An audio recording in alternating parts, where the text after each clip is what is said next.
Hello. Yes, sir. Yeah. Yes, sir. Okay, so do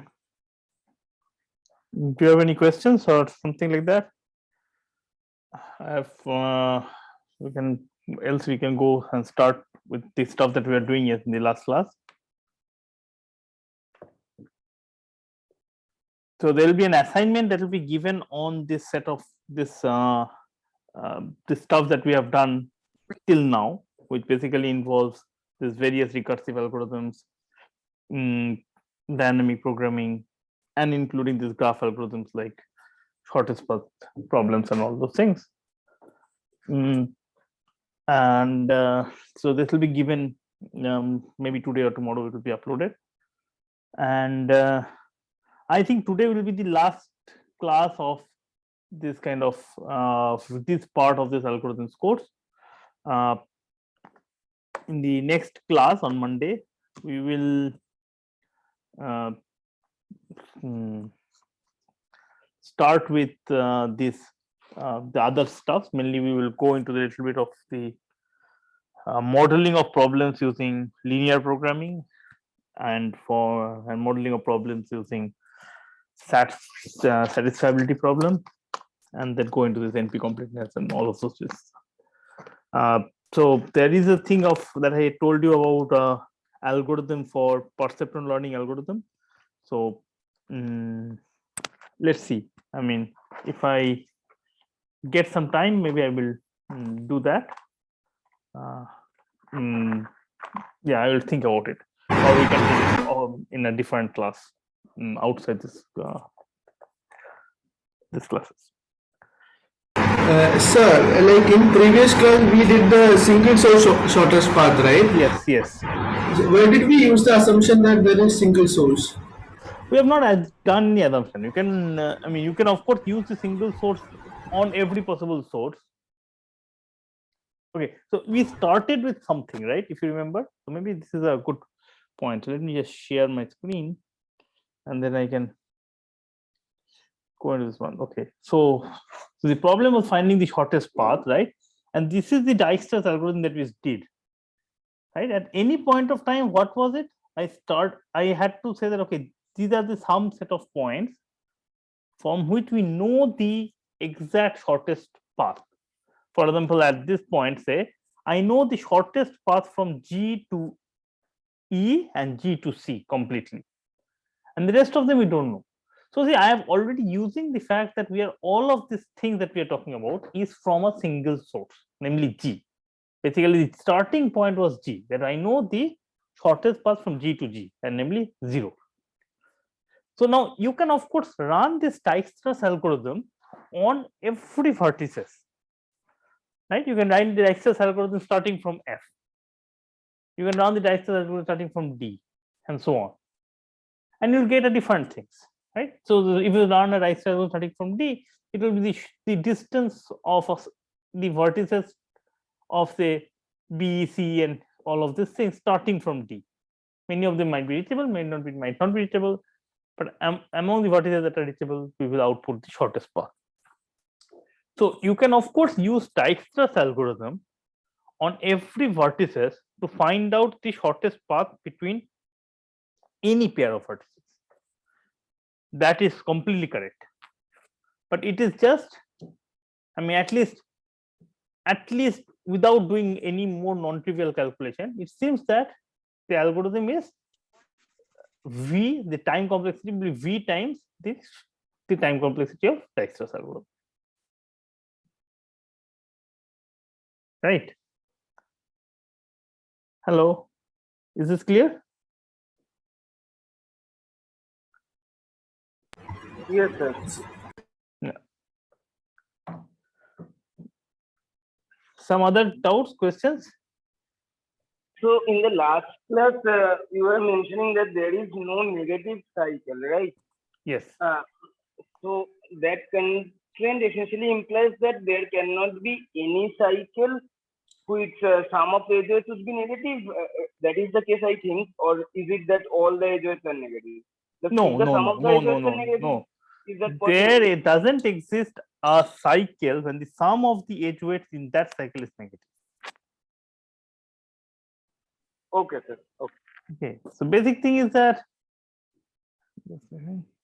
it's like if I have a graph here, right, and say I have to ask about distance between S and T and whatever, or S and everything else or something, and somewhere far off there exists a cycle, and it's a directed cycle, and maybe it has a 1 1 1 1 and -5. So this is a negative cycle. Why? Because the sum of the edge weights of this is 1 plus 1 plus 1 plus 1 plus -5 is -1. So in other words, if I can have a path, okay, that path goes from here to here, and then it makes some turn, right? So let's say the path cost is 10. Maybe there's a path cost from here to here is say 20. But I can now come up with a path, right, or a walk rather, of weight negative. I can take this path 10, then take 1 route, 2 route, 3 route, 4 route, 5 route. I can keep on taking rounds around this circle as much time as I want, so that every time my cost is going down by 1. And then at some point in time when the total cost has gone down enough, I will take a path back to T. So in some sense, this kind of a situation in which you can make, if there exists a path from S to this negative weight cycle, and if there is a path from this negative cycle to T, then you can make this path from S to T arbitrarily small. So basically minus infinity. The shortest path becomes minus infinity. And that's kind of like very stupid cheating kind of stuff almost, right? I mean, it's like not right. Yes. Right. Okay. Yes. Now, there are certain ways of fixing this problem. It's good that you put it up. First way of doing it is that, okay, you can now say that, no, all of these are fine, but you're telling me all of this is when we're taking these rounds in this cycle. Whatever they insist that, no, you cannot reuse a thing. So that means you really are talking about simple paths where no edges or no vertices are repeated. So you can say something like, okay, what about non-intersecting paths?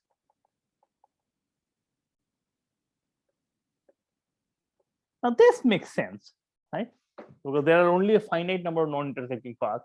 So we can talk about it, because the number of non-intersecting paths from S to T can at most be something like n minus 2 factorial. Right? So that is one possibility. Another one is that, okay, what about paths of length less than or equal to n? So like, okay, I'm not interested in any path of length less than or equal to n. You can try to use maybe a cycle also if required, go over a cycle a few times. But all I'm interested in paths of length less than or equal to n. I'm not interested in paths where you are going over the cycle infinite amount of time. So in this kind of situations and maybe some other situations, we can actually make sense of the problem of finding the shortest path between S and some other T, even when there is a cycle in that respect. Correct. And of course, there is no negative cycle is also a valid usage. There can be negative edges, but there can be no negative cycles. So these are the kind of questions that one can ask, and they are all. Sir, just a question. Yeah. Like intuitively, it seems that the no negative cycles and no non-intersecting paths, these two conditions, would imply like similar concerns and similar algorithms. Is that intuition correct? More or less, I think. If there's a no, if it is a talking about known and non-intersecting path, Yes, essentially we are not using any negative cycle even if Yeah, there you is cannot make use of this fact that it's a negative cycle thing. Yeah, you're right. I think Okay. that intuition more or less seems to be correct in that respect. That if we insist on no negative cycle and I insist on okay, this is assumption and this is assumption, an algorithm that works for the 3 should also work for 1 and vice versa. Okay. Yeah, so this is exactly what I will be doing today, at least in the beginning. Okay. So yeah, so here, right? So this was the Dijkstra's algorithm that we had done in the last class. I'm not repeating that Dijkstra's algorithm, but just to quickly say it, the main reason is that every time I'm kind of coloring some vertices. Now, like for example, at this point, I'm finding out the set of vertices among the set of vertices that we don't know yet. What is the shortest path? I take the one with the smallest weight and smallest distance that I know. And these things, it is E. So I know that to go from G to F takes 11 and G to E takes 9. So I said, okay, that means to go from G to E, that should be the F. Hello? Sankalpo, are you saying something? Hello? Sankalpo, if you are saying something and something is problem with your microphone, maybe you can send a chat or something. Okay, I think he will do it soon. So yeah, you can hear me, right? Rest of you can hear me, right? Yes, sir. Yeah. So the main idea is that is it possible that there is another path from G to E that weight is less than 9? And since to G, if I have to reach E, I have to go out of G from some place. So that means there's only 2 places where I can go through among G and F. So maybe there is a path from G to F and then a roundabout way to E. There's some path like this. But that path will be more than the cost of G to F. And I know that G to F is more than G to E, and hence that path, overall path, would be more than the cost of G to E at this point. And crucially, I'm assuming the fact that the path from F to E that exists, which is not under my radar right now, it is not clear that I have seen it, but that path must be non-zero, or sorry, non-negative, because it can only add to the cost, not reduce it. Because that is basic idea of how the Dijkstra's algorithm keep on working, right? Now, what happens? Yeah, so there's all this runtime and all those things, but forget all of that. I am more interested in the fact that what happens when the graph has negative edges. Is it possible that an algorithm will give you a right answer, wrong answer? Maybe I can ask a question to one of you. Oyonavo, are you there? Yes, sir. Yeah, so do you think the Dijkstra's algorithm can give a correct answer even when there is a negative edge weights? Or is it just that we have not been able to prove it? So I think if there is no negative weight cycles, Yeah. then if there is no negative weight cycle, then Dijkstra's is all right. Like we can Then work the with Dijkstra that. is all right. If there is no negative weight cycles. Yeah. Right? Okay. Anybody else? I want to take a shot at it. Deboshi, what do you think? I'm not quite sure because the proof that we gave that the shortest edge way to dollars denote the shortest path to that vertex. I cannot formulate why that would hold true for a graph. Yeah, so clearly that proof doesn't go through, but maybe there is some other proof. That proof certainly uses the fact that there is a negative weight cycle thing. Okay, so let me go back and put this example in front of you guys. Okay, think of it. Okay, I want just think of this thing. I'm saying that just by changing a little bit, I mean, by looking at the example, do you think that if some things were negative, could it have done it? Sir, if Sir, F2 I is can. F to E is -2. minus 3, Sorry. Yeah, good. The Venkatesh, what is this? sir, if F2 is minus 3, F2E is then -3. by Aha.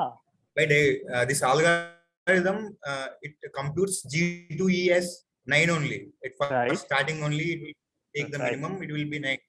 But there is a path which is from G to F, then to Right, E, that is exactly. 11 minus, that is 8.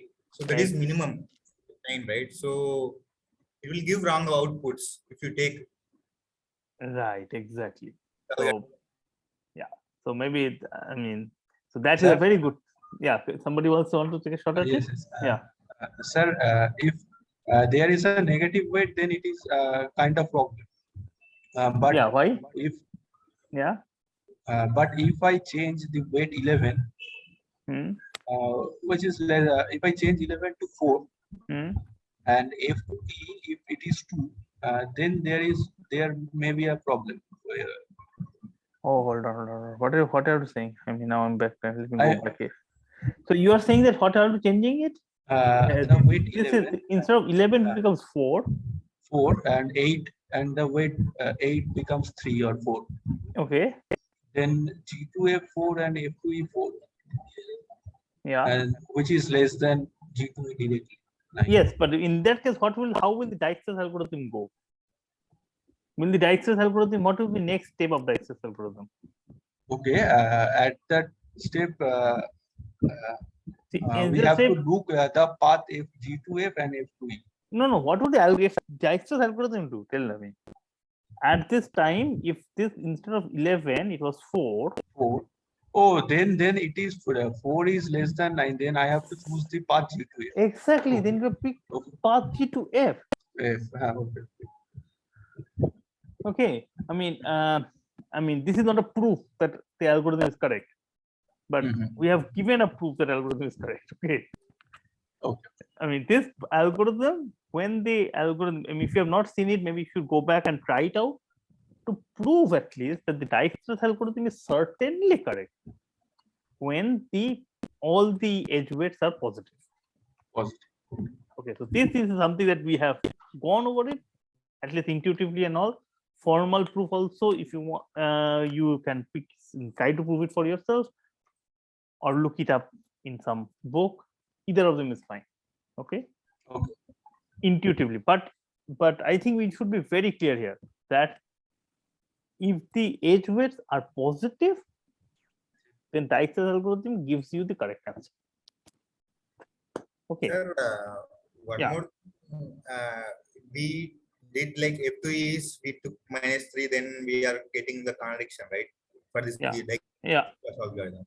But what I am seeing is if from G to E we are finding the shortest distance, right? Mm-hmm. Yeah. Hello. Yeah. Go ahead.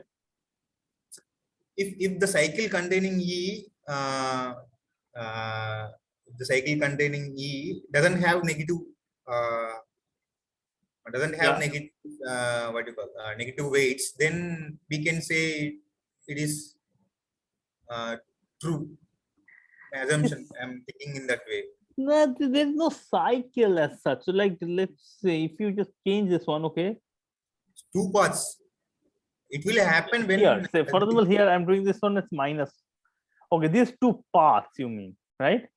Yeah, so that is possibly correct. So I made it even further, more than I just instead of 8, I made it -8. Okay, and in that case, when you start from G, this currently, what is it being seen? Like otherwise, like in the other case, at this time I know the shortest path between G to G, and I know that I have only seen or visited rather these two vertex edges, the path from G to E and path from G to F, and their numbers have been marked as 9 and 11. And now, according to the Dijkstra, I should take the minimum of these two, which is 9. Right? And the reason this is not correct and why it was correct earlier was that the basic thing was that if there exists a path from F to E, I mean, if there's some other path from G to E, which is shorter, it has to leave G somewhere. One option is to leave G and straight away go to E. Other option is go leave G and come through F and then take a path to E. This path was assumed to be positive or non-negative. And so the idea was that the path from G to E that goes through F must be costlier than the path from G to F. That was the kind of idea, and it was correct as long as the negative weights are positive or the non-zero, non-negative. But now you can already see that there exists a path from G to E going through F whose cost is actually 3. And with that cost, you cannot be correct, because the simple thing that why should I at this point fix the cost of E? I cannot, because I've not seen that thing. So this Dijkstra's algorithm cannot give you the right answer. Now coming back to negative cycles, now does this graph have a negative cycle?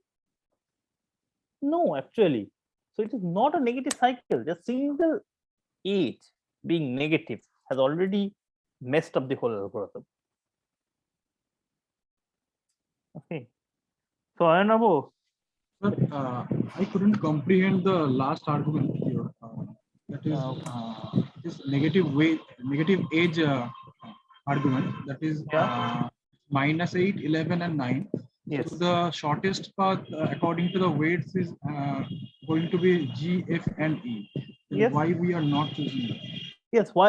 See, it is not whether we are not choosing that or not. Dijkstra will not choose that. Okay, Why is that? Okay, why would Dijkstra choose? What is Dijkstra that you are saying? What is Dijkstra will do? Yeah. At first, it will just add the BFS nodes from G, that is F and E in the priority queue, and choose the minimum of them. That is, Right. it will choose the Then E what path. will it choose? It will choose E, E path, yeah. and they say, okay, now E is therefore I know the E, so it is like this. It says that now I know that the shortest path from G to E is 9. Okay. Oh, okay. So it will end in just one step. I mean, end in one step meaning what? The mistake has already been committed. I'm just saying, if the source is G and the destination is E, then it will end in one step. Oh, hold on. This is not a BFS that we are doing. You understand that, right? Yeah. So since E is already updated, we can't actually update E again. So that's Yes. why. So Dijkstra, at least Dijkstra's algorithm doesn't go about it. Okay? Yeah. Dijkstra's algorithm at some point it fixes some vertices. Like, okay, this vertex is done. I know the answer to this vertex perfectly. Yeah, like the E is already visited, so we can't actually update. Not the value visited, but yeah, he has been kind of pushed down to the second row. Yeah. It has been done. It is completed. So there are the vertices for which it has been marked that I have got the answer correctly. And for the other ones, I am still in the process of finding the shortest path. So at that point, and every round, at least one of them is marked as done. And this is, so if you look at this Dijkstra's maybe pseudo code. Yeah, so pseudo code goes that you start from the starting point, right? And you have the Q to be the set of all vertices. Okay, so at any point of time, you look at the vertex in Q which has the shortest distance and remove that. Meaning, once you remove that, so this Q kind of contains the set of all points or vertices for which we are not yet sure what is the shortest path. Okay, so as soon as I take this one, the shortest, the vertex from the Q which has the shortest distance measured, I remove from Q, that means that I am done with it. I have like, this is the that for that U, whatever distance value that has been stored, that is the shortest distance between the source and the U. And now for every other vertex, neighbor of thing which are in the queue or otherwise, I'm updating this one. I update the values. Now, the important thing is that this one doesn't update or doesn't matter how you are updating for things which are in the queue or not in the queue, right? So, yeah, so not in the queue, things are not changed, but the things in the queue, they are changed. That is exactly what was being done here. So, can we not just like edit one line in the pseudocode and just make it work for the negative weights as well? Like okay, if any kinds of node is having in age with a negative weight, we don't remove that age from our list. We don't remove that node from our list. And we can check it further. Like okay, here and in then E, how do we are you having an process? incoming age with Process? a negative weight. How do you We will process? remove it. What do you do here now? Tell me right now. What would you have done? Right now, what would you have done here?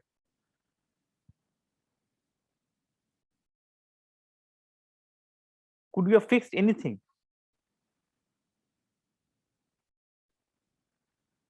Who was it? Saptarshi? Saptarshi, you were suggesting the algorithm, right? Saptarshi, am I audible? Yes, sir, you are audible. Okay. So it can very well be that there is another path from maybe C to F, which would have made it much lower or something like that. Or maybe from E to something is much lower. So, okay, there are fixes that possibly can be done, but I think we have to be careful here. The important thing to understand here is these two things. Number one, Dijkstra's algorithm gives the correct answer when it is positive. Number two, Dijkstra's algorithm, as it is told, is not correct when it is negative edge weights. I mean, it's not saying that there is some example for which to still give a right answer. No, but you can come up with an example which has a single negative edge weight in which the output will be give you a wrong answer. Okay, so these are the two important things to be considered.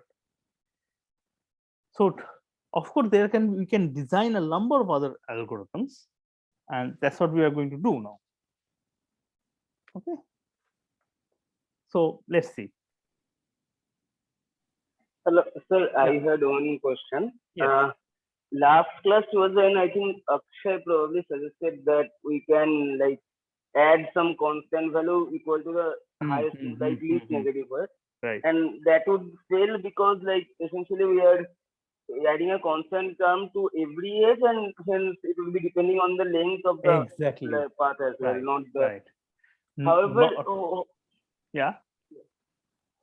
Would can that be handled by normalizing all the weights within the range 0 to 1 or 0 to some positive constant? In that case, that would not be true, right? It doesn't matter what the constant you do. No, I'm saying that I am taking the negative value and the like least negative value and the highest positive value as a range, and I am normalizing that to the normalizing methods like minus mean by standard deviation to the range 0 to 1. I mean, what do you mean by normalize? Can you say it here a bit more carefully? There are lots of different concepts of normalization that are there. Like I'm considering for like the basis that like subtracting the average and dividing by the standard deviation of the difference. Why will that make your everything positive? Okay, that would be that will get minus 1 to 1 range. That will not necessarily make it positive, right? Yes. Okay. Yeah. Okay. So there is something that you can do on that, something similar to that. I mean, I am not going to go into that algorithm, and it is not for single source shortest path, but it is for what is known as the all pair shortest path. Similar to what you guys now have told. If you are interested, you can take a look at it. A beautiful algorithm, and this is what is known as the Johnson's algorithm.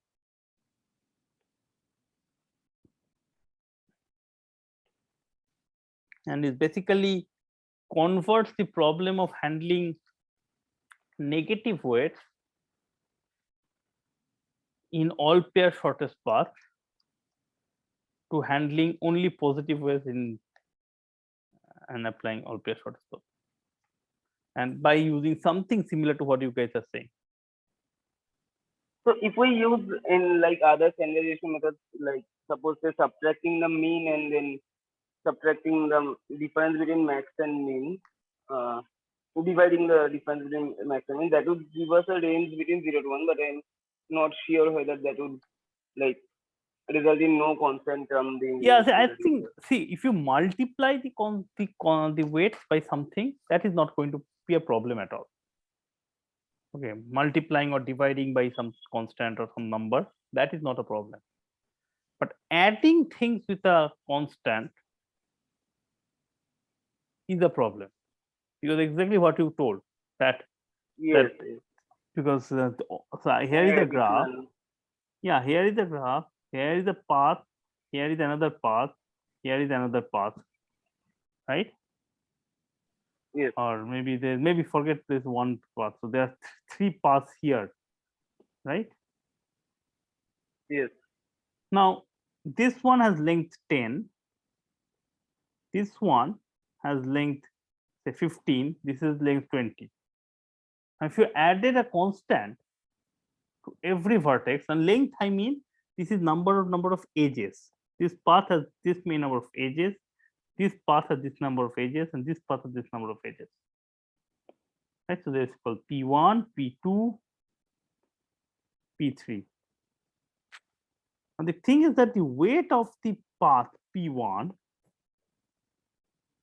I have the weight of the path P2 and the weight of the path P3. This is in G. So if I add all of them, so I kind of basically add this one with a constant epsilon, say, to all the path edge weights, meaning the weight of any edge E equals to, or weight prime of edge E is weight of edge E plus epsilon. In that case, this weight becomes how much? So weight prime of P1 will be the original weight plus number of edges, which is 10 times epsilon. For this case, it will be W prime of W2. This will be weight of P2 plus 15 times epsilon. And similarly, this one will be 20 times epsilon. Now, see, after all of this, you came up and told that I actually, do you know what? I have managed to come up with a result where I can see that P1 is less than P2, or weight prime of P1 is less than weight prime of P2. And that may be true. But weight prime of P1 is weight of P1 plus 10 of epsilon. And weight prime of P2 is weight of P1 plus 15 P2 epsilon. Weight of P2. No, P2. Weight of P2.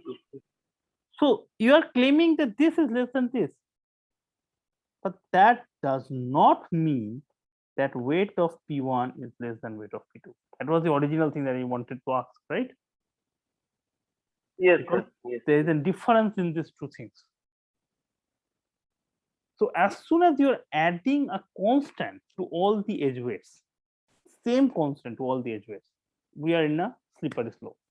We are not going to get anywhere. Okay. So the way to go about it, of course, you can multiply them, multiply the edges, that doesn't matter. Edge weights. Or the other thing is that you possibly can add different weights to different edges.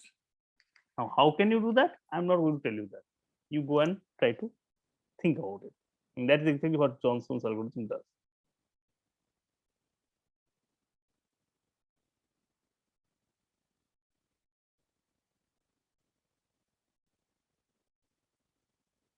Okay, so Saptarshi, you are giving me a way that can we not see all possible ways to enter a particular node to get rid of a negative weight problem? can you be a bit more specific? I mean, this is very vague what you're talking about. Sir, in the last example that we saw, to enter into E, we are just considering the minimum weight that is giving us from the G node. Like we are only considering the 9 weight edge, but if we can see that we have, in this picture, we Yeah, have 2 ways to enter into E. That is one from G and one from F. right. If we can consider all the incoming edges that are possible to enter into E, then we Yes. can possibly get rid of. Yeah, you can possibly. This is a very vague thing that you can do this them. Okay. And if you think of it, that will give you something. There is an algorithm. In the last class, we were dealing with this very much recursive algorithms. Okay. Yeah, but in that case, we need not to fall into the n factorial case, but because we have yeah, because to enter because A, I need to look at all the places from which it is entering, and I have to keep track of all of them. So A can be entered from A, B, C, D, E, F, G, everything. Now for right. D, So I am looking for all the edges from which it is entering. Why Yeah, are you saying actually- that there exists only one? I mean, first of all, why are you so much worried about the fact that there is only one negative edge? no, I'm considering, let's say that if E is having in degree of, let's say, X, then we are only seeing the X possible in degrees. Hmm. Now, if we consider that there are n nodes possible in the graph, and in the worst case, the total number of in degrees possible maybe n minus 1 for every Right. every nodes, then we can consider that into n minus 1 lookups is needed. Oh, really? Really? You really think that is the case? Yeah, for every nodes, we are just looking for n minus 1 in degrees. That is very much true. But I mean, how are you progressing? Can you give me an algorithm? I mean, you are giving me various lots of gyan of how you can go about it. Give some, like, let's do this thing. I'm just getting What? some random thoughts. Yeah, I mean, like, see, it's a good thing to have a random thought, but you have to think algorithmically. What do you do with it? I can look up. Means, what does it mean? Do I store them? Do I store all the possible stuff that are entering? And in that case, okay, I can possibly look at A and look at all the edges from which I can enter A. But then that comes down to the next step. Look at all the possible edges that from which I can enter B, C, D, E, F, and all, and so on. And if you do it like that, you are basically looking up all the possible paths from some vertex to another vertex, and that is n factorial.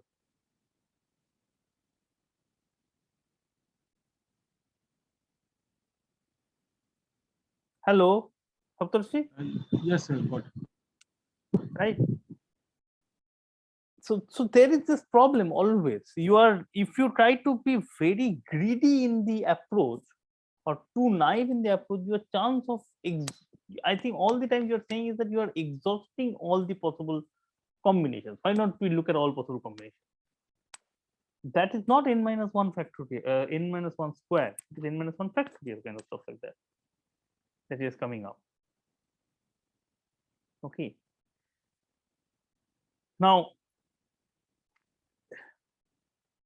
let me tell you guys a little bit more. Is it possible, if I am interested, since you guys are thinking about how to take care of the negative weights, right?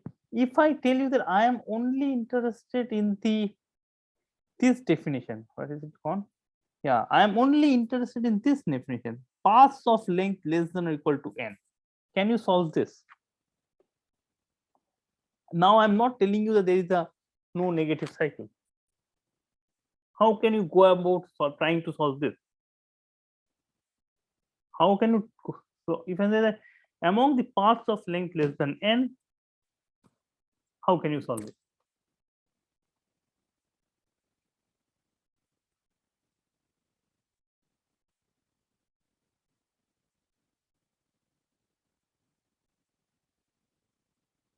Hello. Somebody has some idea? Can you repeat the question once again? Yeah, the question is that I am now saying that I have been given a graph G. Okay, I have been given a graph G, and let me give you some properties. G has weights, and these weights can very well be from two reals, even negative reals. If you want, you can assume that there is no negative cycle, but not there are negative edge weights. And now I have to tell you what is the I mean, one way of trying to find out is that if there is no negative cycle, then all that we care about is the weights length. I mean, the path cannot be more than length n, right? Fine. So can you find the path of length less than or equal to n from some source S to all other vertices?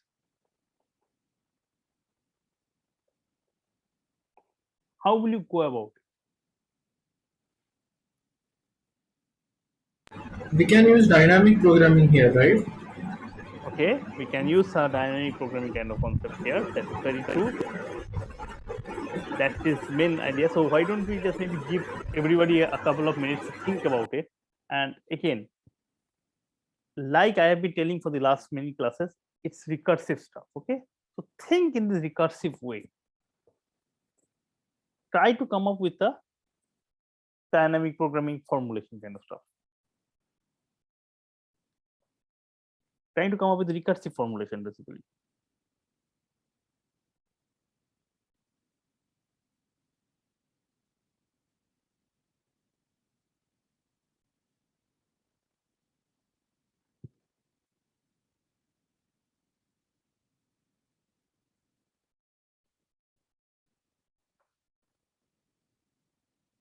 So what will happen? Let me ask some people. Saptarshi? Yes, we need not to. Yeah. We need not to find the shortest path, right? Here. We need to find the shortest path. Okay.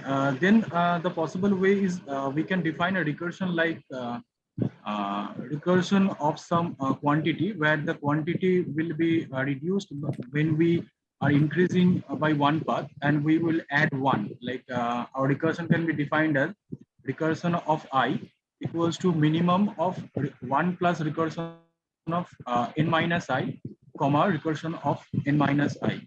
Okay, I don't understand anything of what you told. Can you define the concept? I mean, like I n minus I, what are you doing? If we are in a particular node I, and we are going to its neighboring node, let's say it's denoted by I plus 1, and we are taking one step at every point, then we can define the recursion as let's say we have to find the path of length n. So we can at most n. Yeah. At most n. So we can include that n inside our recursion, and whenever we move forward by one step, we just reduce the path length by 1. So this is my idea. And Saptarshi, you are coming from a CS background, and we are in the middle of our, I mean, quite a lot ahead in our course. Can you be a bit more formal here? Whatever you told, I could not make a single sense out of it. And you have done some, have you attended some of the lectures that was done earlier? Yes. Yes. I mean, is that how we explain this whole thing, the recursion stuff? First, we need to come up with the base condition. So the base condition can be found out if the source is what is base condition? What can to find? It's a form, it's a function, right? You have to define me something. Right. What are you storing?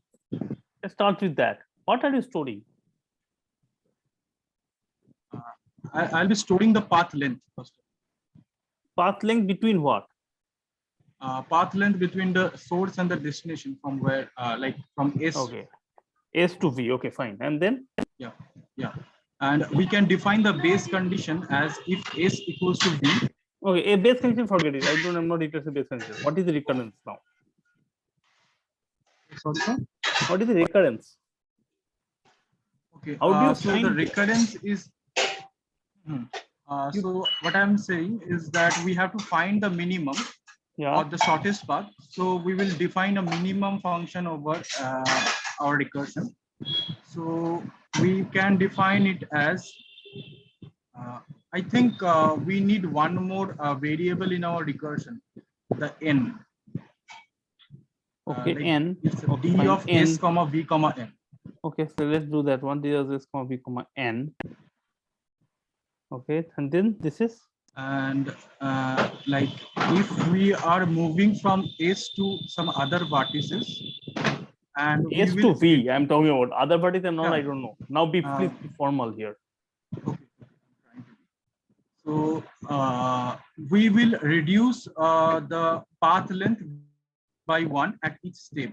So Okay, we can very good. define that, and yeah, Something n minus 1. Okay. n minus 1, and plus the weight of the weight of the S to V we are going through.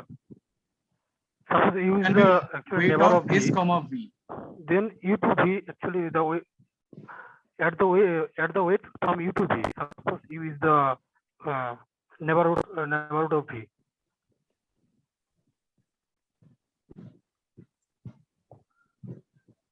Saptashi, is that what you are saying? Yeah, kind of. Kind of. Okay, what is the non-kind of?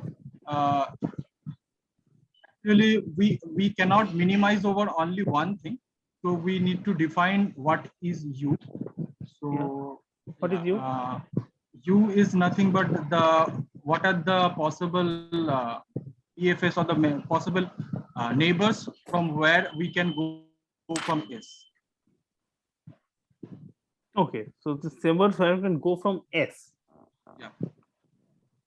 Possible neighbors of what? Sorry. Possible neighbors of what? Okay, so I will write it down. It can be defined as the adjacency. Saptashi, is this what is it there?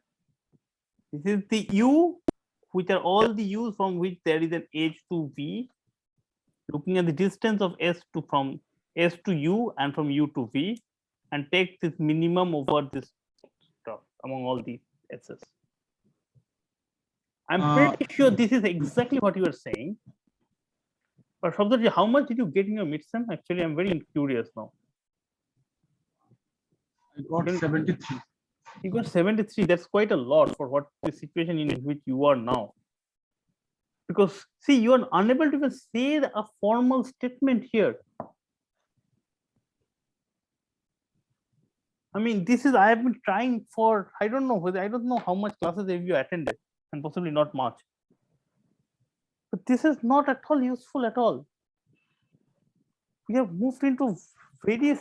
We have been spending a lot of time, nearly 3 weeks on this kind of defining recursion stuff and so on and so forth.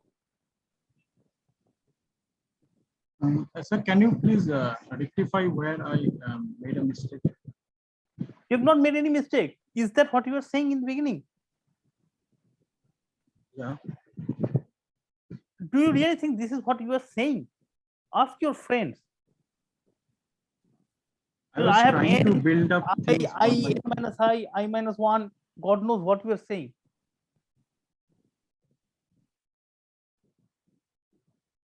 See, I mean, I'm getting pissed off is because of the fact that I have been trying to put in a lot of effort trying to help you guys all.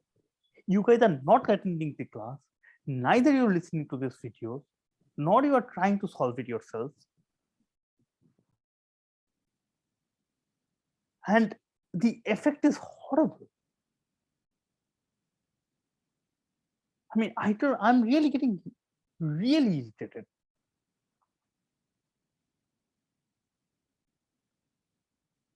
If as someone at this time can't even state a proper recursion in a proper mathematical way, then what are you talking about?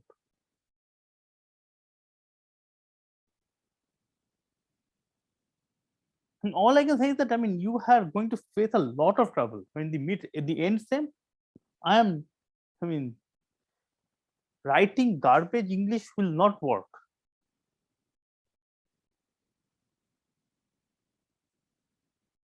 I mean, if you are not believing me, go and look at the videos. For the last 5 to 6 classes, I am been exactly talking about this thing again and again and again.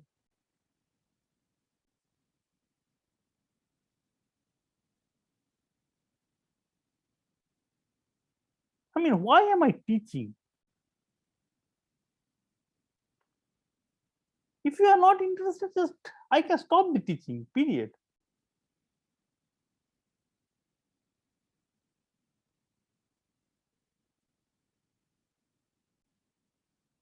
I mean, this is really, really disheartening.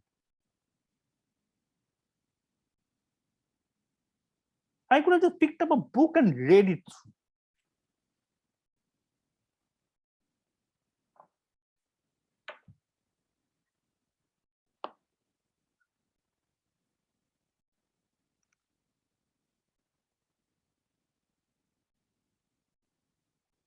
I know it seems like I'm picking up on 1% as particularly or something, but come on, I mean, this is not 1%. This, I mean, the last class, so I mean, already it's a very small class that has come up. 11 people are here, and out of the 11 people, also I'm pretty sure 3-4 people are not there in the last class or something like that. It's just not working. But I'm actually, I must say that there is a group of people who are coming to this class regularly, and honestly speaking, I think I can see an improvement in them. For example, I just now got a couple of messages from various people who have given me exactly the correct notion of it without any problem. They send a message, said this recursion, and I'm so happy with for them. Yeah. Anyways, I mean, so basically we want to solve this problem using dynamic programming, and again, as this things comes up, we can define this concept. Let dv be the shortest path between S to V. S is a fixed source using at most L edges. Now, what is the idea? Now, if I am going to use L edges, that means if you look at this edge or path, rather, we look at this. Sorry, if I look at the path from S to U, this takes L edges. Then look at the vertex that is just one step ahead of it. Let's call this one V in this path. What is this? So this, I claim this path up to V must be the shortest path between S to V using L-1 edges.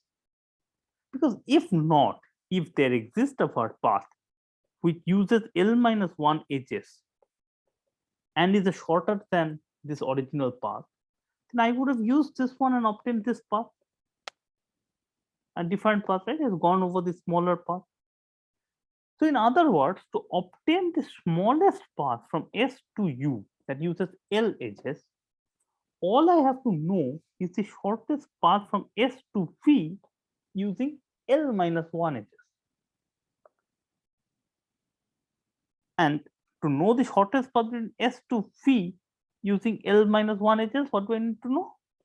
I need to know the shortest path between S to W in L-2 edges. Now you say, okay, how do I know what is V? How do I know what is W? Yeah, I don't know. But U comes from somewhere, right? You can come through V, you can come through, say, V prime, you can come through various of them. So I have to, all I need is to know the shortest path from S to all the nodes, all, including U, using L-1 edges. So if I know the shortest path from S to all nodes using L minus 1 edges, then I can find the shortest path from S to any other node or all the nodes in L edges by taking an L minus 1 path and one more extra. And this is exactly what we do here.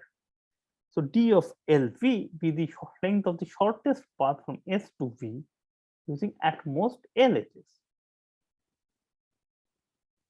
So how can I get the shortest path with L plus 1 edges? This is the shortest path from S to V.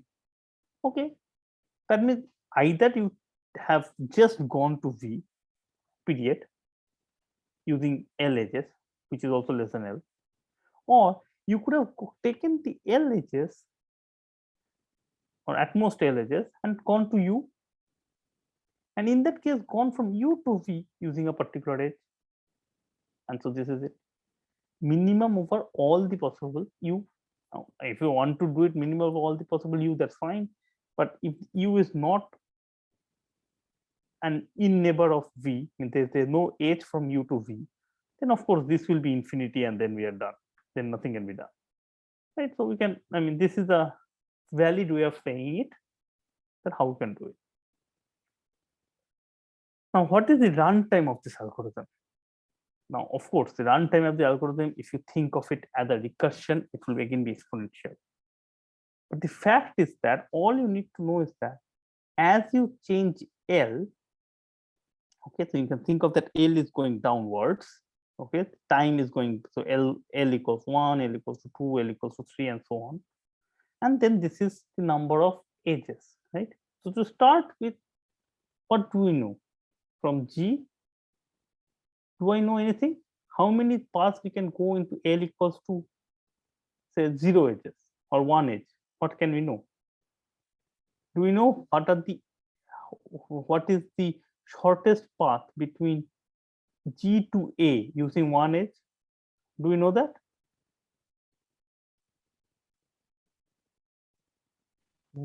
No, sir, it would be plus infinity only. It will be plus infinity only, right? Because it doesn't have an edge. But what all things we know? We know that from, look at all the edges to all the neighbors of G, and they will give me that whole thing. There's all the edge, all the vertices to which there is an edge. I know the values to that. So at this point, okay, so this is the 0 thing. The one thing is all of them to which there is edges, 9 and 11. Note that this is something similar to what was going on in Dijkstra. No problem. But now, what happened in the second round? These are the knot of all the edges that form which. So at this point, let's start with this one. Is there an edge from G to A using 2 edges? So that would be that, okay, is there a way of going from G to one of its neighbors, in neighbors, using 1 edge, which is not there, right? So still G to A will remain infinity and so on. But more importantly, what happens to E? Is there an edge from, is there a path from G to E? Let's look at the path of length 2 from G to E. To understand that, I look at all the paths of length 1 to all the vertices. At this point, there is a length 1 to E and length 1 to F. So I can either go from E, you remember this thing that there was a, I can go to E with less number of edges, or I can go through F and add this thing. And that would give me 3 over here, right? So the distance, so this is what is it storing? It is storing the shortest path from G to these vertices using 2 edges. Now, just by recursion, you can keep on doing it, you can filling it up one by one. And at some point of time, you will kind of, we will be done, which is with n minus 1, basically nth step. And then you get the answer. This gives you all the shortest path. Not all, this will give the shortest path to all the vertices using n minus 1 edges or something. So 1, right? Now, can you say what is it? So is this clear, this algorithm? Yes, sir. Yeah. So in that case, can somebody tell me what is the runtime of this algorithm?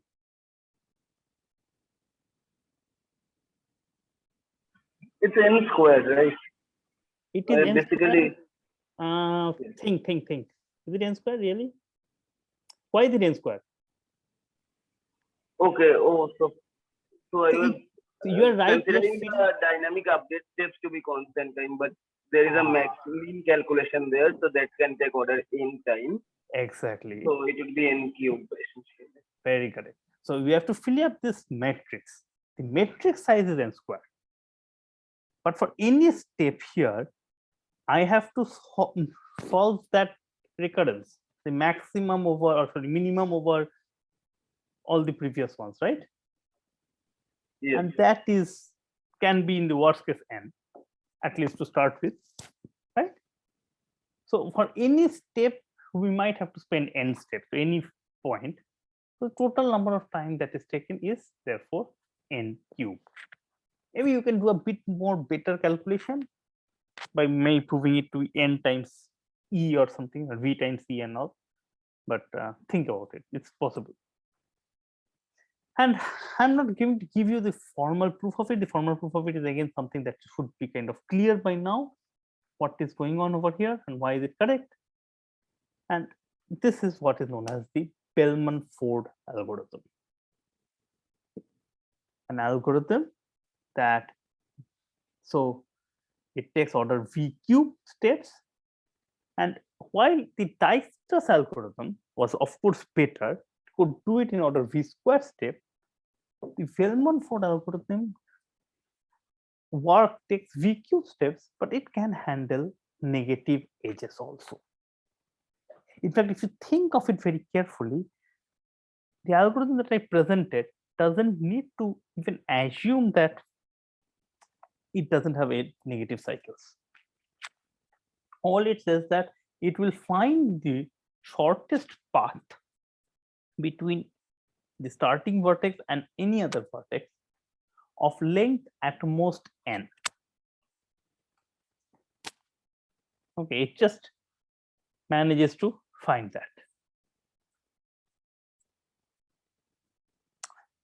Okay, so is this clear? Any doubts over here?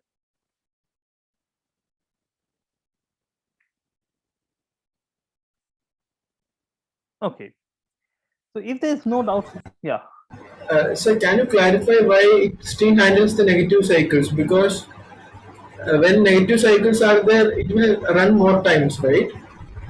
Okay, so I am saying that, okay, so good that you are asking me this. See, here there was one thing that I kind of brushed aside is that, see, this how big is this matrix? Can you tell me, Akshay? The columns are actually the vertices, but it can go over, right? It can go for edges, right? Yeah. But we can also stop at some point of time. If I stop after 100 rows, what do I get? What is the information that is stored in the 100 row? The 100 row contains what? The D100, right? So 100th row contains the D100V, which is basically the length of shortest path from S to V using at most 100 edges. So if you put a bound on that number, that, oh, okay, see, there might be negative cycles, but I am only interested in those paths that uses at most n edges or n square edges, right? Or even to parameterize it, some t edges, then the total time taken is t times n times t times n square. Is this clear? Yes, sir. So I missed the last statement. Like, So can you just repeat the last statement? Yeah, something that if I give me any parameter, any amount value, let's call this t. Okay, that t can be n, it can be n squared, it can be n cube, it can be 100, it doesn't matter. But you have told me that please find me the shortest path between S to all the vertices that uses at most t edges. Okay, okay. So that would bound essentially the number of rows in the column. That will bound the number of rows in the column. So T is the number of rows in the in the matrix, number of rows. Yeah. Okay, so the time taken will be therefore T times L square. Okay. This is also very useful because many times what happens is that we are interested, like for example, if you see Google Maps, right? The medicine many times Google Maps gives you wrong answer, particularly when it comes down to taking a public transport and all, that they want to optimize the number of changes.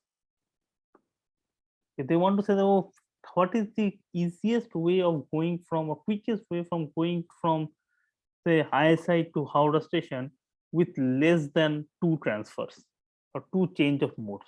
You can walk, then take a bus, and then take a train, kind of stuff, but not more than that. Now, if you allow more transfers, maybe there is some other way. Maybe you can jump from one auto to the another, and you can land up in Howrah station much quicker. But Google doesn't do that. So many times in this kind of real life applications, we want to say that, okay, I don't want to consider paths of more than this many number of edges. And Bellman-Ford gives you that. Sorry? How negative cycles are being taken care of here? How negative cycles? Good. So let's see what. Can we take an example of negative Yes, cycle we can take an example of this. and do the same? Yeah, so say I have a just simple negative cycle, okay? Yes.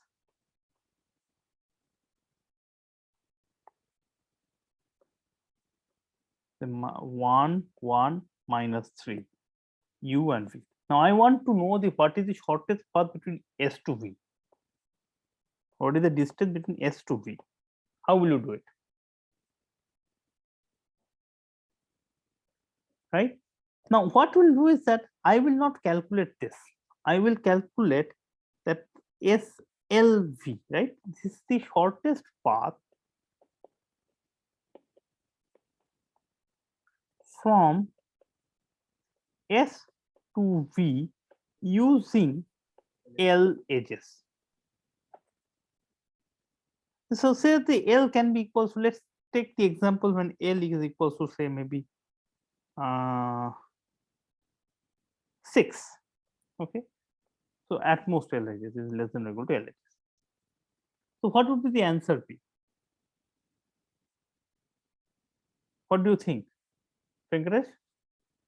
If L equals to 6, what would be the answer? What is the answer that I want? So the algorithm finds it or not, that's a different issue.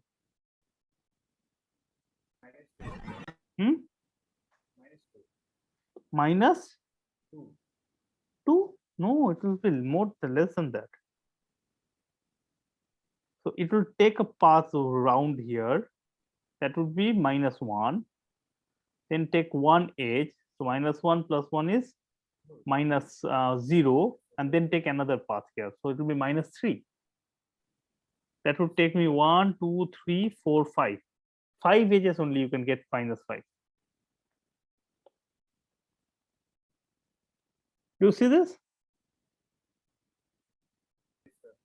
Yeah. Now question is that can we find it? So let's see. So that this will be L6. Now D6V would be minimum of D5V and what? So all the edges that comes up to be, in this case only it is U, right? It will be D5U plus the weight of U to V. Correct? And what do you see here? I mean, maybe maybe forget this one. Maybe let's live with D5 only, just to make your life slightly easier. Okay, with D4V plus this D5. Now, what is D4U? D4u is nothing but, so means I wanted to know about D5u. So this says that, oh, go and find out D4u and add weight of uv, which is -3. Add -3 to it. Now what is D4u? It says, oh, go and find out D3s. Now you might say that D3s and add 1 to it. You might say that, oh, D3s must be, I start from S, the shortest path from S to S of length 3 is 0. But no, that's not true. What is the shortest path of length S to S of length 3? It is not 0. It is actually -1. -1. You can take a round and it will have a lower distance, right? And how will this be completed? Okay, I just blindly am doing it. From S you have to for V, okay? Shortest path of length V and add 1. This is also nothing but shortest path of H1 U and add -3. And what is this? This is the shortest path of length 0 to S and add 1. And this one is, you know, what is it? This is 0 because I have not moved anywhere. There's no edge and I'm in S, so it's related to S. So just add them up and you'll get the answer. So Venkatesh, do you see how this negative cycle was handled? Venkatesh? Yes, sir. Actually, I can see just we are putting some condition on number of edges. But if we take more edges, then it might change, right? The distance.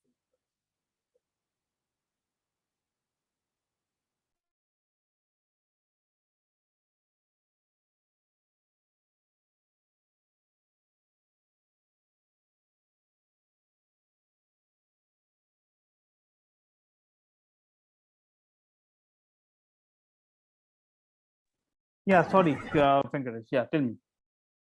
I was just off. What I am seeing is we are taking some conditional number of edges. Yes. If we increase the number of edges, then it will It might go down. decrease the minimum. It may go down. Yes, that is what I am observing here. So, Yes. So here we are putting some limitation to number of edges. Right. Exactly. So We are not then it going to will be. yeah, we're not going to compute the minimum because that's not possible, right? As I told you, if it's a negative cycle and all you're in the shortest path might have weight -infinity. It might happen. Right. So we cannot go up to that level, right? So we have to have some place to stop. And this is the place to stop. This is how we stop. That how many edges we are using. Okay. That's fine. So that is why we are using number of edges to be n, at most n, right? You can put any number, n, t, whatever you want. Okay. Okay, so that will depend on the number of rows. The number of edges will fix the number of rows. So the number of edges is number of the maximum TL, what value of L is text. Right, and every time, so this is D0, this is D1, this is D2, this is D3, and so on.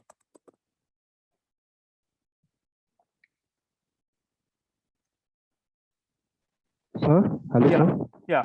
So, sir, with this concept, we can actually detect whether a graph has any negative edge weight cycle or not, right? Yes, you can do that. Yeah. Yeah, like after n steps, whether it is still going down or not. Like as the maximum size of the cycle in the graph can be n. So after n, if the values of the like in this matrix, if the values are decreasing, Yes. that means Yeah, you're completely right. You're completely right. You can do that. Yeah, sure. Yeah, yeah. Thank you, sir. Yeah. Okay. So any questions? Any other questions? Doubts? So let me take some more time. Okay. So if this is the case that was done, I am going to really continue on this one because I don't want to let this thing continue for ages.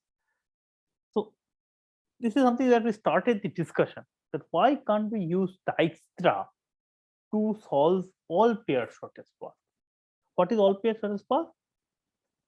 It's like, I mean, that's okay. You have been given a graph. For now, let's assume that it has no negative cycles. Okay, just to kind of, again, to be in the safe side. And you want to find out the shortest path between u and v for all possible pairs of vertices. All pairs of vertices. Now already it's a problem, right? Because how many pairs are there? N square. So of course I need to have n square time, period. I mean, you cannot have anything better than n square time.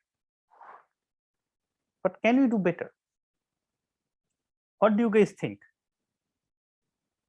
What would be, how can you handle this?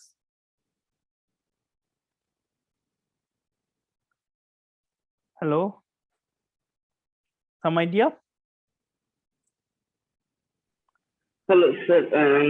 There is no limit on the number of edges in this algorithm, right? Like in this case. Number of edges? What do you mean? Number of edges in the path that we use. No. Right now, but we are assuming that there is negative cycle. However, like we have not seen any algorithm that deals with no negative weights and has no edge constant, right? Till now. No, hold on. Maybe you missed it. In this algorithm, the Bellman-Ford algorithm, if you assume it doesn't have any negative cycle, then what is the maximum best path that can happen? So in a Bellman, if an algorithm the graph doesn't have negative cycle. Okay, then it must terminate at n, right? After n, it cannot go down. I mean, it doesn't make sense to repeat a vertex multiple times, right? Okay, sorry. Yeah. So Bellman-Ford algorithm works fine for graphs without any negative cycle. Yes. Okay. Yeah. I mean, it also works for graphs with negative cycle if you put a limit on the number of edges. Okay. But here I'm kind of assuming that there is no negative cycle. So of course, one thing that you can do is that you can apply Dijkstra on every vertex, start from every vertex, and that would take, there are v vertices from you start, and you get VQ algorithm. And if you have a negative thing, but this will only take your positive stuff. And if you want to say that, okay, there are some negative edges also, then you can do it in order v to the power 4 by applying Bellman-Ford from every vertex. Now question is that, can you do better? So is this problem clear? I mean, Yes, sir. You can of course run this individual n single source shortest path, but maybe there is a way of combining some of the work. Okay, and how will you do it? As I told you again, everything comes down to recursion in algorithms. Without recursive, Can we store the value that we are already calculated before? we can, but what is the value you want to store? You have to tell me. We can of course store. There are a lot of things that will be computed earlier. How can you store them? Right? Yes, sir. Yeah. So one way of doing it is, of course, with dynamic programming. And here I'm defining you in a different way. Okay. Till now, what was I defined you? D of U and L to be the shortest path using L edges. Now let me give you this definition. T of LUV is the length of the shortest path using 2 to the power L edges. Okay. Now what happened here? And I mean, what was it? Why did we suddenly become 2 to the power L? See, the idea is that if I have a edge, if I have a vertex and the edge from S to T of length, say 100, somewhere in the middle, there must be a vertex where I have used it 50 edges, and this is almost 50 edges, right? So if this is my target path, right? If this is the shortest path of length 100 from S to T, length meaning number of edges 100 from S to T, I can say that, oh, let's go to the middle. This is say U. Find the shortest path from S to U of length 50 and shortest path of length U to T of length 50 and combine them. You see, because I am storing, I'm going to store the information of all paths of length 50, including the paths of length U to T and not just from S to U, I can split it up in the middle.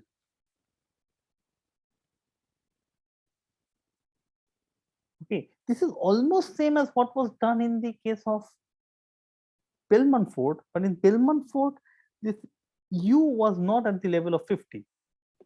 We only looked at the vertex which is just one step ahead before T. And reason that was required is because we did not know how to store all the other informations, namely what is the shortest path between U to T of length 50. We did not know that. We are not storing that because it was not important for us. So, but here, if we are storing the shortest path between U and V for every pair of U and V, this is important for all pairs of U and V. I'm storing the shortest path between U and V of length L, 2 to the L. This is basically doing that. Okay, find the shortest path of length L minus 1 between U to W and the shortest path of length L minus 1 from W to V and combine them to get a path. How big will the path be? So this L minus 1 meaning of length 2 to the power L minus 1. It's 2 to the power L minus 1. So 2 to the power L minus 1 plus 2 to the power L minus 1 is 2 to the L. So I have managed to get a path of length 2 to the L from U to V by looking at this. Think about it, it is exactly the recurrence that was done earlier, except that now, see, earlier all of the recurrence was done when one side was S, right? It's the source. So here the source and sink are changing completely, both. It is UV, then is UW and VW. The next thing will be the UZ, ZW, and WY, YV. So all pairs will come up.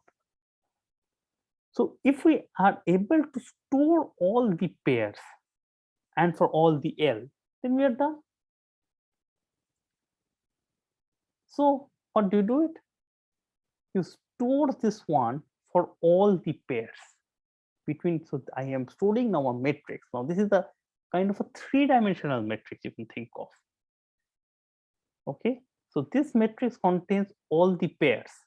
The pair shortest path between A to B, shortest path between C to B, between F to E, shortest path between D to. So, before we move on to the algorithm, in the previous slide, yeah, the paths can only be powers of 2 in that combination that we had. Right? Less than powers of 2. Okay, okay. Would be at most powers, at most 2 to the power L. Okay. Okay. So basically the correct proof of correctness is that if there exists a path of length T, okay, then there will be a path of length T by 2 and T by 2 in the middle. Basically you can break it up into 2 paths of length T by 2. Yes. And basically one of them will be of length 2 to the power L minus 1, the other one also will be of the length, I mean less than 2 to the power L minus 1, and this is also of the length less than 2 to the power L minus 1. Meaning, say,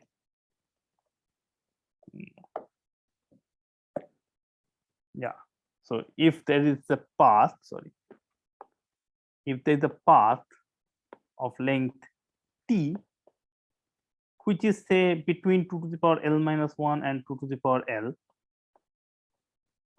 okay, for whatever L is, then there exists I guess split somewhere in the middle.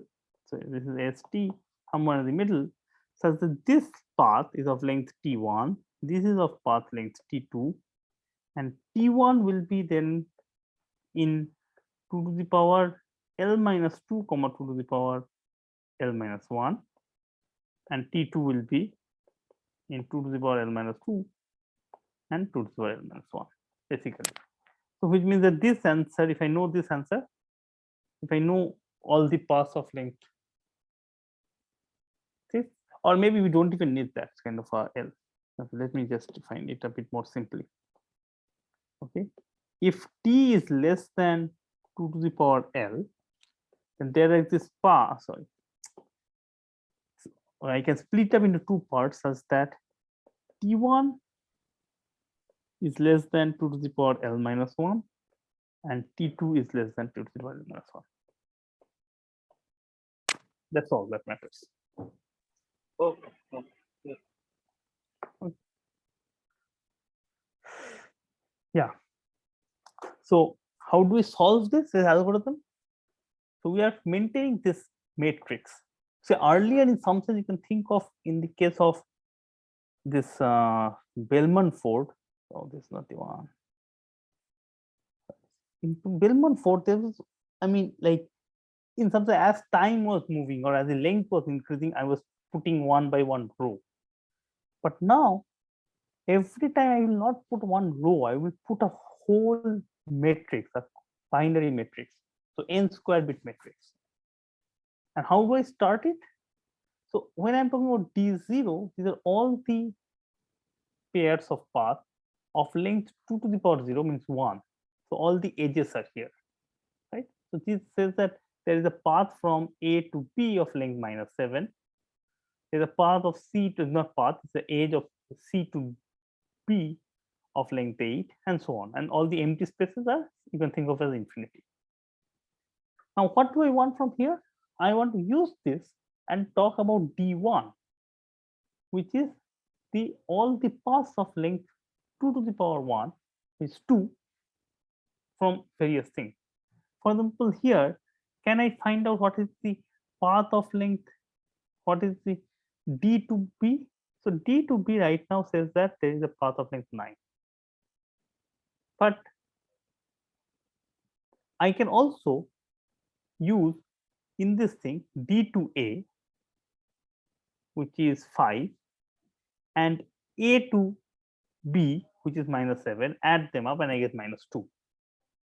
So in the D1, I would look at all of them, I mean all the various pairs, D, and so when I solve D to B, but in D1, in capital D1, I look at D, this path D to all the vertices in D0, and from that vertex to B in D0 and add them. And by doing so, I will be able to fill up this square. Now, this is the matrix for D1, right? This is the matrix for D1.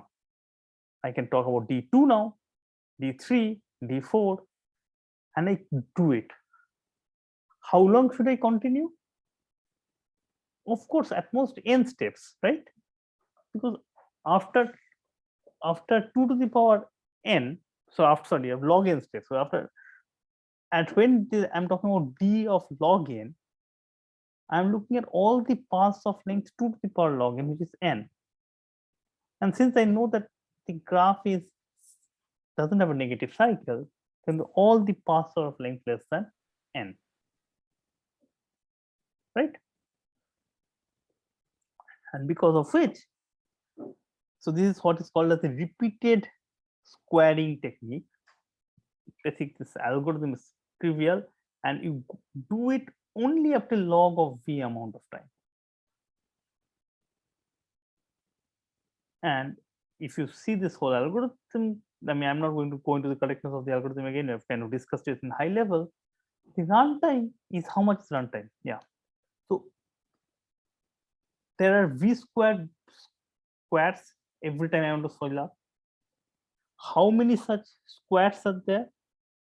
There are log v squares. So v squared times log v entries I have to store. And every time, So di is obtained from di minus 1. And for every particular index box, I have to look at most n of the entries from the previous one, or 2n of the entries of the previous one. So the total time taken becomes this number of entries that I fix, which is n square log n, times the time taken to fix one particular entry, which is n. So it will be n cube log n. Okay, so in order VQ time, Bell-Munford was giving you the single source shortest path. In just an extra log n, you can solve the all pair shortest path. Okay. So, I mean, any questions so far? Did you guys follow this algorithm? Or was it more confusing?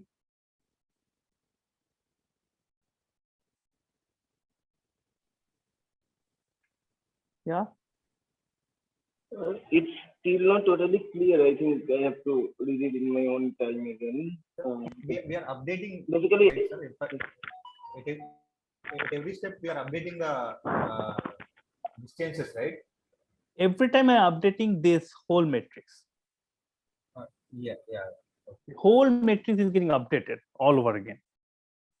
I mean, think of that. I have to solve log n number of matrices. Okay. In round I, I'm solving the log I matrix. And sorry, the ith matrix.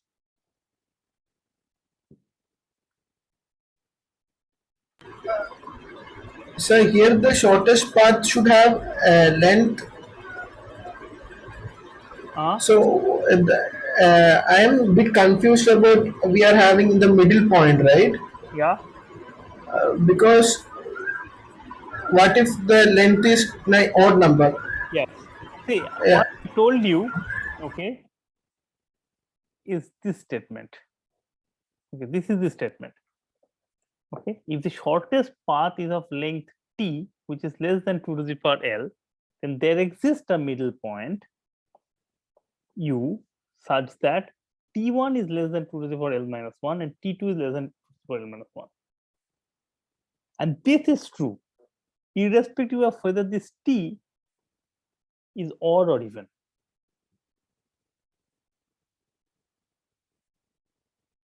Yes, sir, it is clear now. Okay.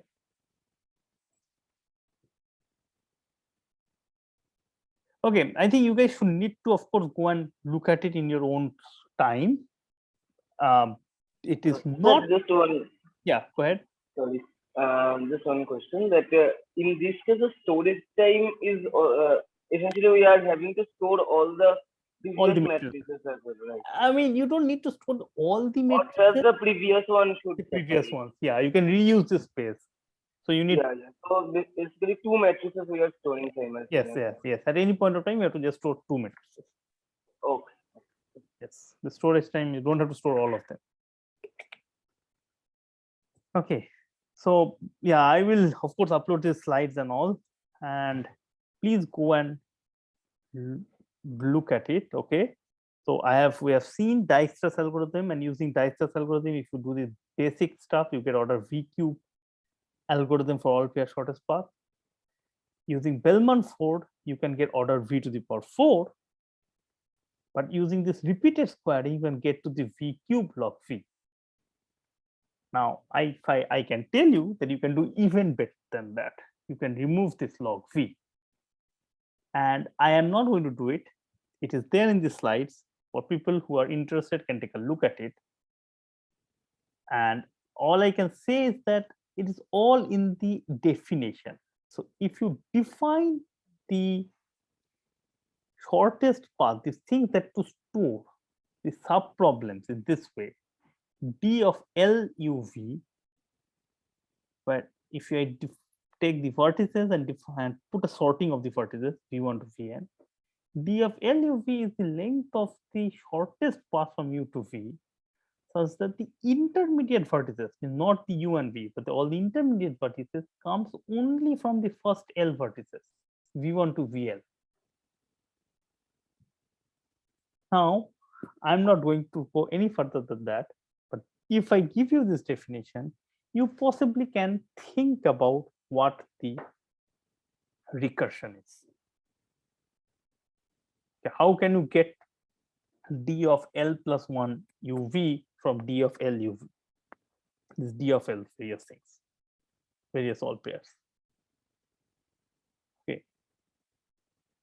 And you will realize that by doing so, you can actually have the algorithm's runtime to be even better. This log cube, v cube can become v cube log v can become v cube. So in other words, in the time that takes to the Dijkstra's algorithm on all the pairs, on all the vertices, you can do this. I mean, with the negative weights also, you can solve it in v cube time. So this is called the Floyd-Warshall algorithm, which I'm not doing it in this class, but all the things are there in the slide, and all of it starts from this definition. So I think I will stop today. I will upload the slides. Again, I am going to move. I realize that next class, I think, is a holiday, if I'm not wrong. Right? No, I think the holiday is on Tuesday, not Wednesday, so it would be fine. Monday and Wednesday there will be classes. I think the Eid is on Tuesday. Okay, only. okay, good, very good. Okay, yeah. So there is no holiday, but whatever it is, I am going to go into a complete different area of algorithms from now on. Okay, in which we talk more in the world of which algorithms are hard, which problems are hard. Particularly, we start looking at algorithms that are beyond polynomial time, problems for which you don't have a polynomial time algorithm. So it's a very different genre. So you can come next class, you can tell your friends, whoever has not attended this one for whatever reasons or have stopped coming to the class, they can come now. It will be not a graph theory or a something class, it will be completely different. Okay, it will be completely different, and it will be like this till the end of this course. Because we will be doing into P, NP, NP completeness, how to reduce problems to LPL problems, how to use ILP algorithms, how to use SAT algorithms, how to use SAT solvers, and so on and so forth. Now, so today is somewhat the end of designing of algorithms for basic problems. And these are, we have done only some basic problems, of course, but that doesn't mean that these are like the only, this is like stupid, because almost all the other algorithms are based on this set of basic problems. One important thing I want to tell you guys again, the art of designing of algorithm crucially uses the concept of iteration, crucially uses the concept of recursion. If you can think recursively, you can design good algorithms. And unfortunately enough, whenever we think by ourselves as a human being, recursion doesn't come naturally to us. So in the world of algorithm design, recursion is the thing to kind of train your brains to think recursively, break the bigger problem into smaller problems. That's all that we have done for almost majority of our time, if you can think of it, at least certainly after the mid-sem. And this is something that you please, if you have not yet got hold of it, think a little bit, try out new problems, train yourself to think recursively. Dynamic programming, divide and conquer, recursion, all of them comes there. Now, there are some examples of problems which are done using greedy techniques, and they are more complicated to analyze, honestly speaking. They become almost mathematical problems rather than problems in designing of algorithms. I think this is what I would like to say. Please, there will be an assignment sometimes today or tomorrow, and there are lots of books and lots of problems in those books. Please try them out. We will try to upload another set of problem sets maybe. And from next class, we are going to go into a completely different genre of algorithms. That is. Sir, before you end the class, can you suggest some good reading material regarding the repeated square and the Floyd-Warshall beyond the slides? Or Yeah, is you it can- covered in any of the books? Almost any of the book. Almost any of the book has that. Say Corman Rivers has that. Tardos Kleinberg has that. Almost everyone. These are like classic. Okay, okay, both of them are okay. Yeah, these are classic algorithms. They are there in all of them. Okay, thank you. Okay. Yeah. Okay. So good. So I will stop here today. Okay. So see you.